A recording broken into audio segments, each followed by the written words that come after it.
Wesh la famille, j'espère que vous allez très bien comme d'habitude. Toujours avec quoi Hamza? Avec quoi? Avec le développement personnel. Si vous vous rappelez, on a abordé plusieurs sujets. La première vidéo que j'ai faite, c'était les étapes pour pouvoir améliorer votre vie, pour progresser tout simplement votre vie. J'ai parlé de l'importance de fixer des objectifs.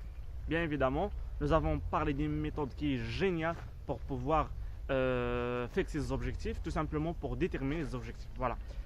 C'était Smart Goals. Donc je vous invite, si vous n'avez pas encore vu la vidéo, de regarder la vidéo. Et je pense que je vous laisse le lien ici. Dans cette vidéo-là, je vais vous parler de l'ouverture d'esprit. Bon, écoutez-moi bien. Là, je vais vraiment vous expliquer qu'est-ce que c'est l'ouverture d'esprit. Et vous allez voir en fait l'importance d'ouvrir votre esprit. Là, il faut ouvrir votre esprit. Imaginez avec moi en fait cette bouteille-là. Voilà, celle-là. Imaginez avec moi cette bouteille-là. Voilà. En fait, je ne peux pas boire. Vous savez, je ne peux pas boire parce que la bouteille est fermée. Donc, je ne peux pas boire. Voilà, tout simplement, je ne peux pas boire. Donc, comment je fais pour boire? Je vais ouvrir le bouchon. Voilà, comme ça. Ok? Voilà, la bouteille est ouverte. Donc, comment regarde, je ne peux pas boire si ma bouche est fermée. Je ne peux pas boire tout simplement parce que ma bouche est fermée. Il faut que j'ouvre la bouche. Voilà, j'ai bien vu. Je vous donne un autre exemple. Par exemple, tu veux monter la voiture. La première chose que tu fais, tu ouvres la porte. Ok? Si tu veux par exemple dormir, qu'est-ce que tu vas faire? Tu vas ouvrir la porte de tes chambres. Tu vois? On distingue que tout est une question d'ouverture. Et bien la vie aussi, c'est une question d'ouverture. Pour avancer dans votre vie, qu'est-ce que tu vas faire? Tu vas ouvrir ton esprit. C'est obligé en fait. Parce que là, on parle de développement personnel. Et on ne peut pas parler du développement personnel sans parler de l'amélioration dans la vie. Et bien pour améliorer ta vie, mon ami, il faut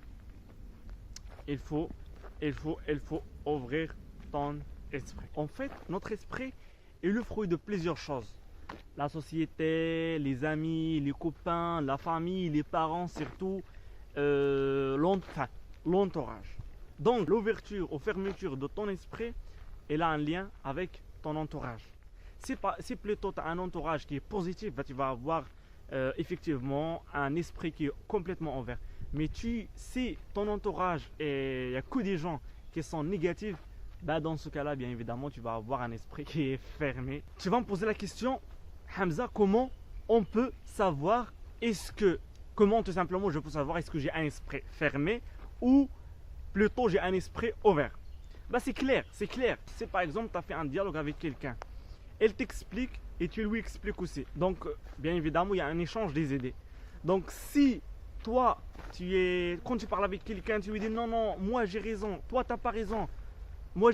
Donc dès que tu parles avec quelqu'un ou dès que tu fais un débat avec quelqu'un, tu n'écoutes pas les opinions des autres, mais tu dis moi toujours j'ai raison, toujours tu as raison. Ça, c'est une mentalité des gens qui ont un esprit fermé. Je ne sais pas est-ce que vous arrivez à me comprendre ou pas. Quand tu vois aux autres, tu vois que les points négatifs des autres. Tu ne vois pas tes propres points négatifs. Parce que tous, on a tous des points faibles et on a tous des points forts. Donc quand tu vois quelqu'un, tu vois que ses points faibles et tu ne vois pas ses points forts. Ça aussi, c'est une mentalité des gens qui ont un esprit fermé. Grosso modo, quelqu'un qui a un esprit fermé, c'est quand tu vois quelqu'un, tu vois un inconnu, toujours tu fais des commentaires. Même si tu ne le connais pas, c'est un inconnu en fait, tu ne le connais pas. Moi, je considère que les autres, c'est comme un miroir. Ok? Parce que si tu veux, moi personnellement, je ne peux pas voir mes fautes. Je ne peux pas distinguer mes erreurs. Mais c'est les autres qui vont me dire que Hamza, tu as fait ça et c'est pas bon de faire ça. Donc moi, dans ce cas-là, je prends et je remets en question et j'avance. Ok? Et au final, il faut essayer de faire des efforts pour connaître l'inconnu. Il ne faut pas dire par exemple, allez, je vais attendre l'autre. Par exemple, tu ne connais pas quelque chose. Tu as des doutes concernant une idée ou tu as des doutes concernant quelqu'un, je ne sais pas. Mais en toute façon, il faut faire un pas vers les autres. Il ne faut pas attendre les autres qu'ils font un pas vers toi. Ceux qui ont un esprit plutôt ouvert, toujours, c'est eux qui font des efforts pour connaître l'inconnu. Et quand je dis l'inconnu, il peut être une personne, il peut être inédit, il peut être quelque chose. Et je t'invite, si tu n'as pas encore abonné à ma chaîne YouTube, ça me fait un grand plaisir de vous voir abonner à ma chaîne YouTube et de faire un like, un j'aime, ok? Et voilà, enfin, j'aimerais vous dire, vivez chaque instant comme si c'était le dernier moment de votre vie, ok? Vivez avec l'amour, avec la patience, avec l'espoir, avec tout ce que vous voulez du bien. Et surtout pas, ne perdez pas votre valeur avec une personne qui ne la connaît pas. Je vous aime, au revoir.